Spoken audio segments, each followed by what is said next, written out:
At natapos na nga eksena namin dito, ayan. Habang hinihintay namin si Kagawad Raul, di eto, nagkope muna kami. Ito ay libre ni Sugar Rush Danrinitas, ayan. At dahil nga sa kape na yan, di syempre hindi ako nakatulog nung ako'y nakauwi, kundi ako'y nag-e-edit pa nga. Nang ako'y matapos na nga na pag-e-edit, mga alauna na yon.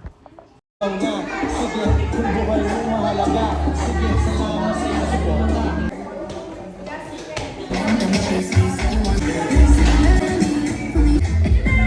At bigla ko na-miss ang mga nawala kong mga alaga. Ayan, kahawig din siya ni Bibing Poging Pipoy. Pagkatapos nga igapos ang mga gamit, di eto na nga, nakaalis na kami rito.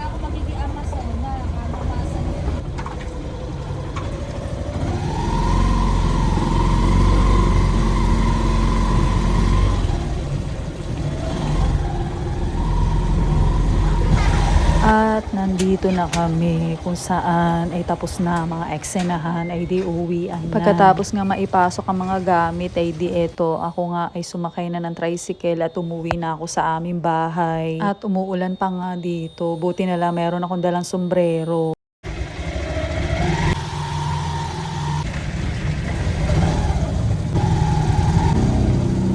Thank you. Nabot ko na sa'yo, no? Okay. Ingat. Hindi na, kaya ako ng sombrero.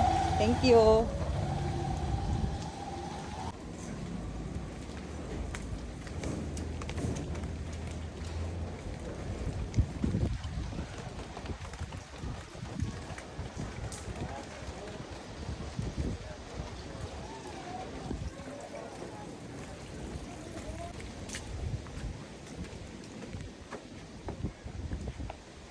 Buwet!